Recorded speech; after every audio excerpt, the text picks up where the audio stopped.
So we've checked our valve clearances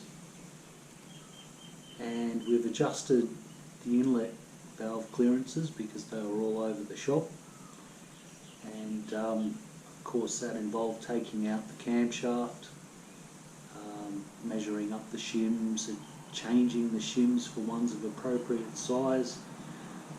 We've put our camshaft back in, and to top it off we've actually put power to the engine and spun the engine over. And what we've got here, of course, is oil flow. It sort of went all over the workshop floor a bit too, not too badly. I do like to keep my floor clean though, but the reason why I left the rocker cover off is so that I could see that oil was being pumped up. And it's drained off now, but I was actually getting a good show of oil around the bearings for the camshafts, and that's what I wanted to see. I wanted to make sure that those bearings were not dry when we fired her up. So we're really at a point where we're finished in here, and we don't need to expose our engine's insides to the nasties of the outside world any longer. So it's time to put the rocker cover back on.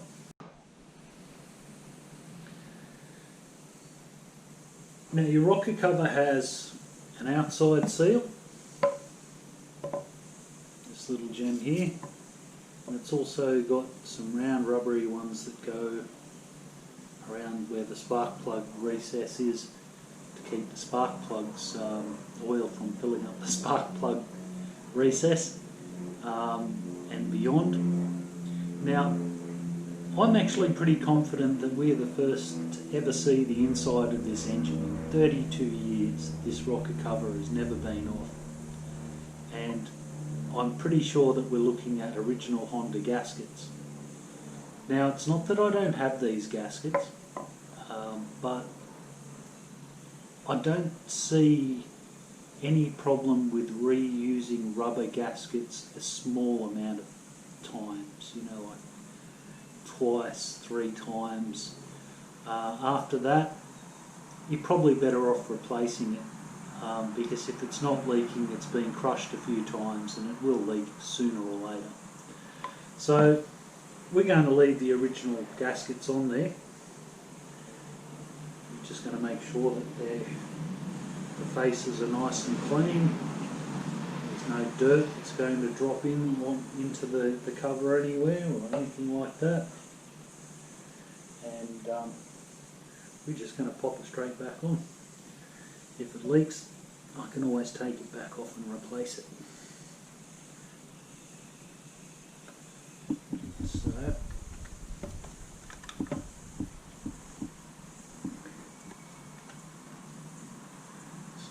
jockeying him into position.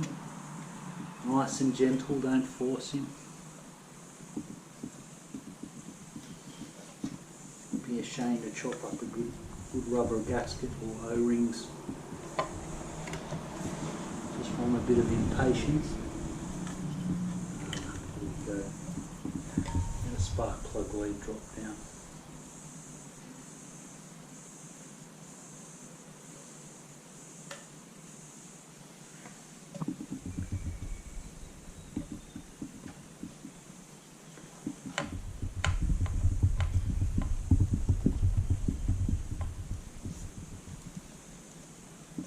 Certainly, Honda really know how to pack a lot into a small space, don't they?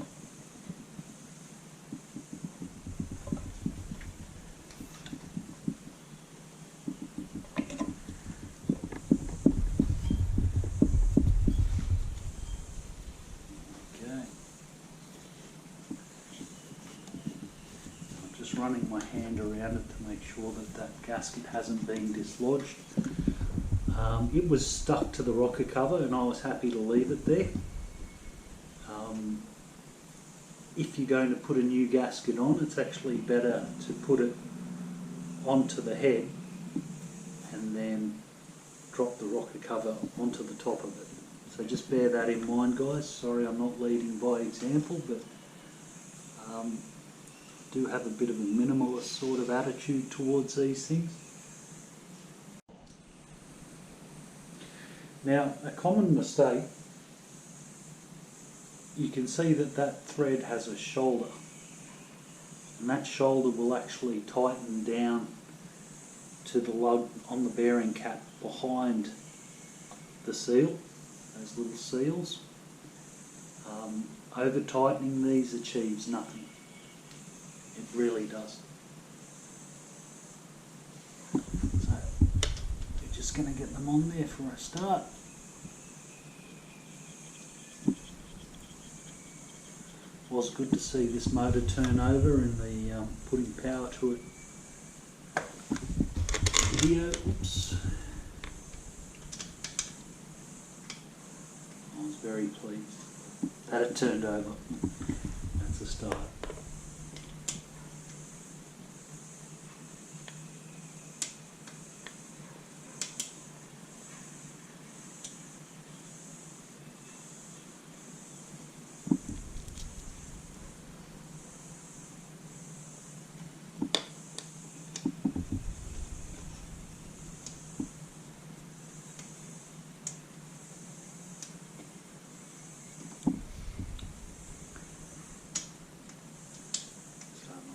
Engine again. I do love this baby 4-cylinder.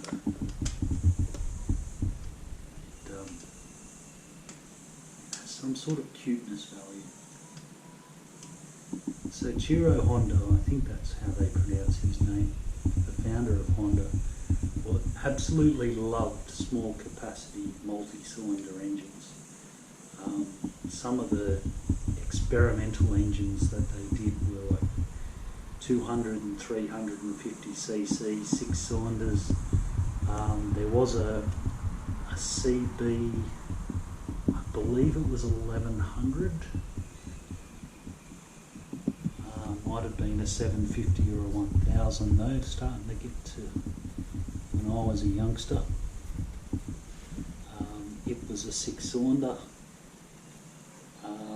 quite valuable today, you can imagine.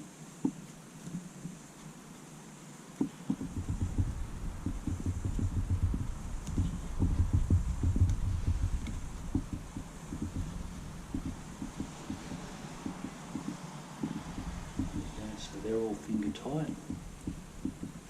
But yeah, Honda do make multi-cylinder engines that certainly zip along. Of course, I've ridden one of these before, and I do have a lot of respect for them. I'm not going to say that they're giant killers or anything, but they certainly do give some of the bigger bikes a good run. They're a lot of fun. Very light, very low centre of gravity. And all the things that make up a bike that can take you to legal speeds quite quickly and lots of fun and relatively safe on the corners.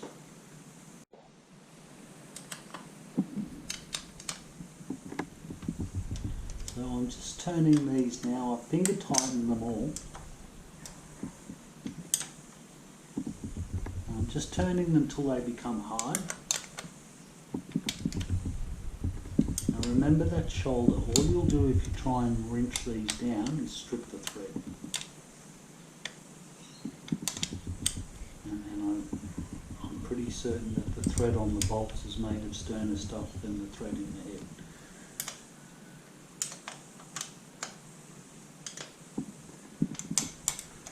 You don't want that right there.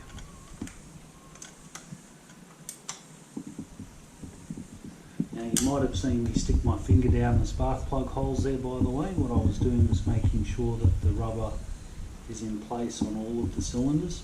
And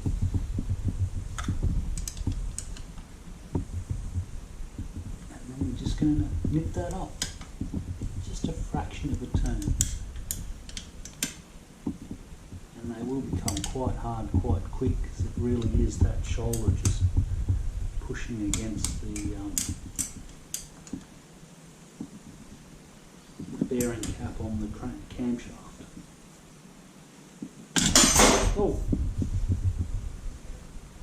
That was not me yanking on it, that was me not being square on the bolt. That back corner is a bit of a pain to get to. There we go. Nice! We're nearly sealed up. Okay.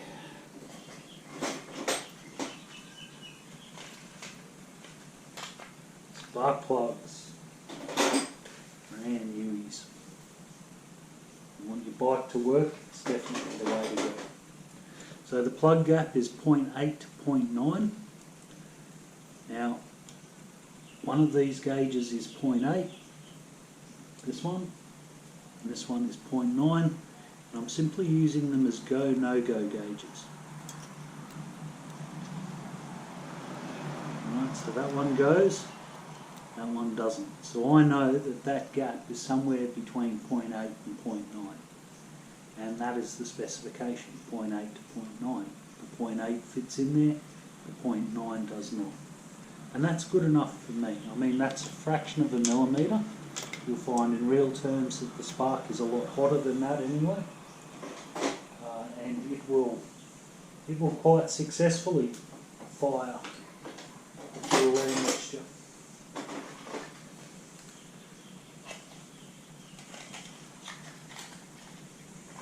I suppose we should find a plug spanner.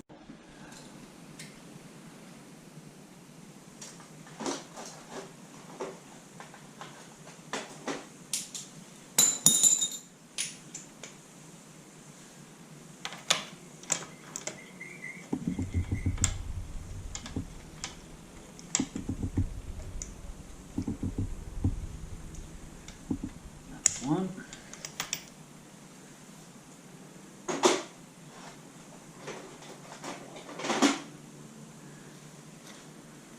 Again, go, no-go gauge.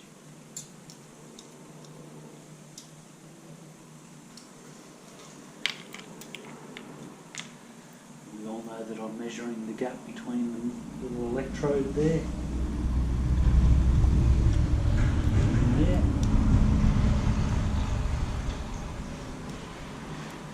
No-go, go, no-go.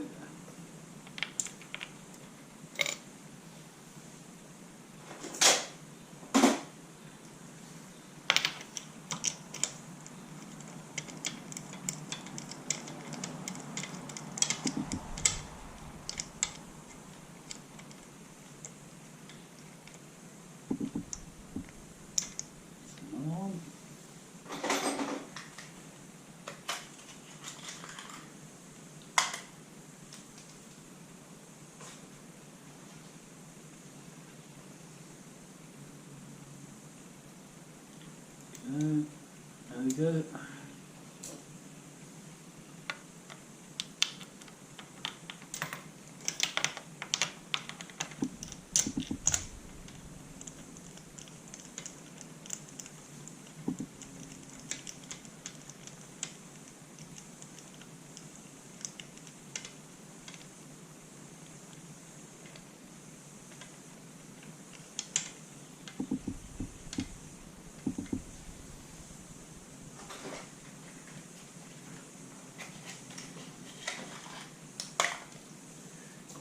One you can't see. There we go, go.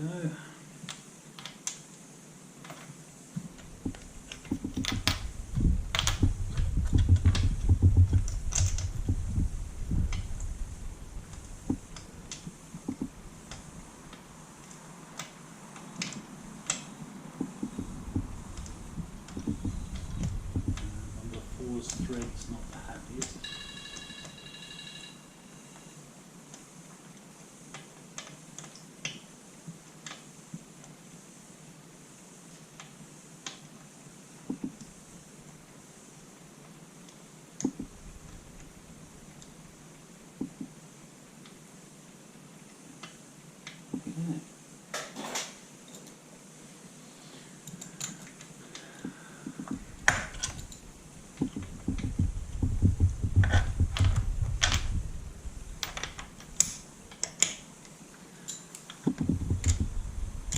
So we're going to get it so it's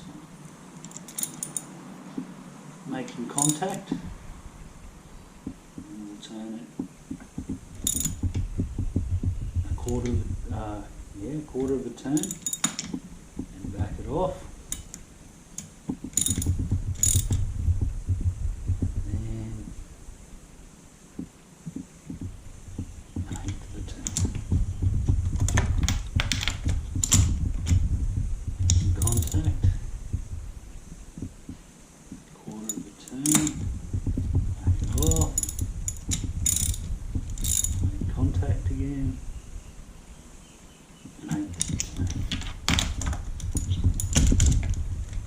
Feels unusually hard, it's a good time to stop. A bit of tightening to going on, there we go. Quarter of a turn, back it off. That's only for a new plug.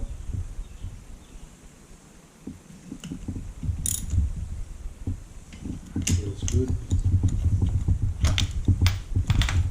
Once the plug's been used, if you pull it out, you've only got to do the 1/8 of a turn. What we're doing there is just compressing the little gasket that's on the at the end of the plug thread. There's that quarter of a turn. Back it off. Oh,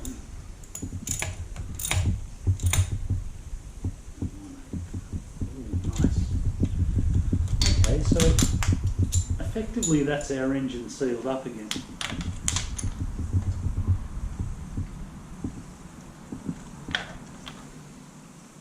I mean, apart from the fact that it doesn't have an oil filter. I may as well pop the plug leads back on it. Oh! Now if you remember from that particular video, we were clever. We marked the plug leads at the coil, remember that?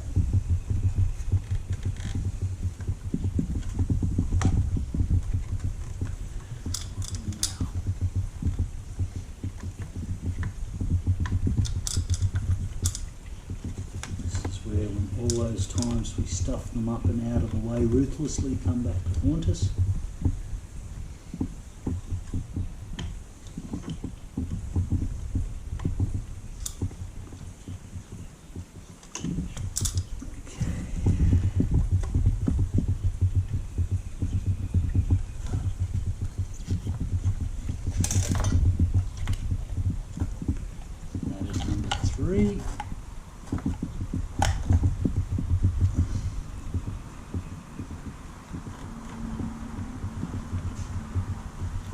This one is number 4.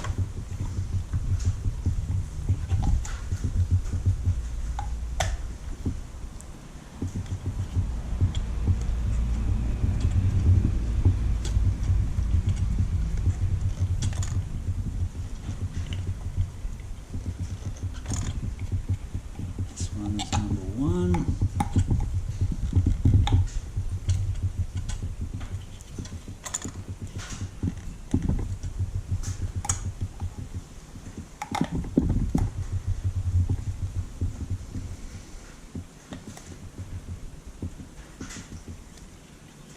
This one is number 2. Okay, let's have a look at these guys.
sure that they have a good seal to the top of the rocker cover. Not a good place for water to travel.